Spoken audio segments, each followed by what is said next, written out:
It's my first time that I come to the Milan Film Festival, although I've already had a short film here called Amin 2 years ago.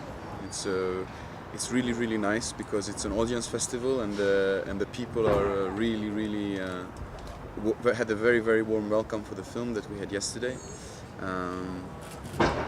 I didn't know anything about how the organization and how the festival was, and I'm really it's a very, very positive experience. Especially really the audience was fantastic and really curious and very warm welcome for us. Fleurs Du Mal is about a young Iranian girl who is sent here by her parents to Paris. Is sent to Paris by her parents to keep her safe from the demonstrations and the political violence in her country. And she comes to a luxury hotel in Paris where she falls in love with the baggage handler, the bellhop of the hotel, and they have a very passionate relationship.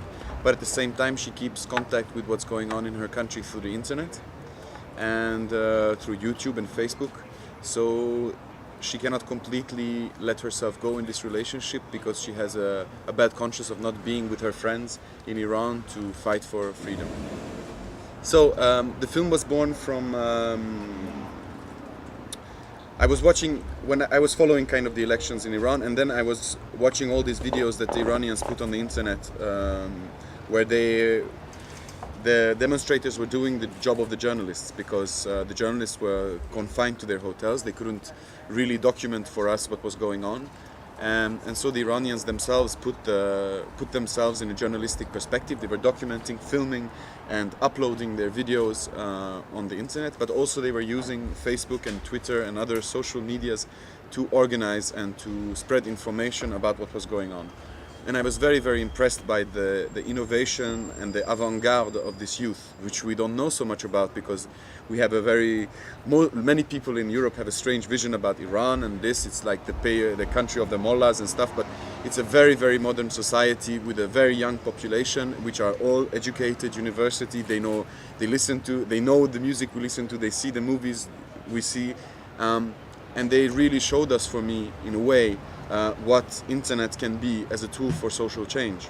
And I was very impressed by it, and that's where the film started. And then I started to download these images, these videos from YouTube, and I started to write a fiction that would tie the videos together, that would not explain the political situation in Iran, but rather what it feels like to see these images here and not knowing anything about Iran. And so this is the character of Rachid, who is completely apolitical. He doesn't care about politics, he doesn't know anything about politics, he doesn't know anything about Iran, and he just is confronted with this situation, with this beautiful girl who is very tender and nice, and these extremely hard and violent images, and how to make sense of that.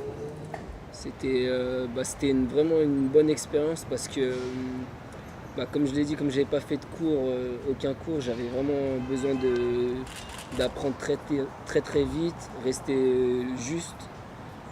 Et en fait c'était une bonne expérience parce que ce film il s'est fait très vite. Et comme on avait peu de moyens, on n'avait pas de répétition, on avait des répétitions, mais c'était vraiment un grand travail personnel pour tout le monde, autant pour le son, l'image, le chef opérateur, David lui-même. On avait tous on a fait vraiment un travail d'équipe. En fait, la journée, on travaille tous très dur, et le soir, en rentrant, on travaille encore plus dur pour que le lendemain, on soit prêt pour encore le jour d'après, quoi. Parce qu'en fait, c'était des jours qui s'enchaînaient, le tournage il s'est passé très vite, et il fallait vraiment suivre le rythme. Et donc, c'était une bonne expérience. One time we were shooting at a place in Paris called Place des Vosges. I don't know if you know this place. It's a very famous, very pittoresque square, not far from the Bastille. And it's one of the scenes actually there are many scenes there, but one major scene we were shooting that night is the big fight scene between them. So it was like we were shooting from 10 in the night until 6 in the morning. So it was really like night shoot because I wanted the square to be empty because it can become really like a set, like a movie set. Huh?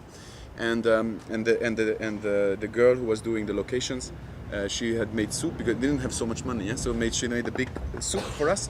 And then when she was picking up some stuff, somebody stole the soup. They stole our soup. you know. So at like Like running with them. yeah, I don't know who the fuck would want to steal a pot of soup, but yeah, you know, it's still. I mean, you have to realize that we are in a really chic neighborhood. You know, it's not like the ghetto of Kinshasa. You know, it's like it's like really luxury. So yeah. And so then we had to order pizza. So we were sitting all in the street in the middle of the night eating pizza because they stole our soup. That was pretty funny, I think. And otherwise, thank you for having us. It's really, really nice, and I will be happy to come back again with another film. Thank you. Me too.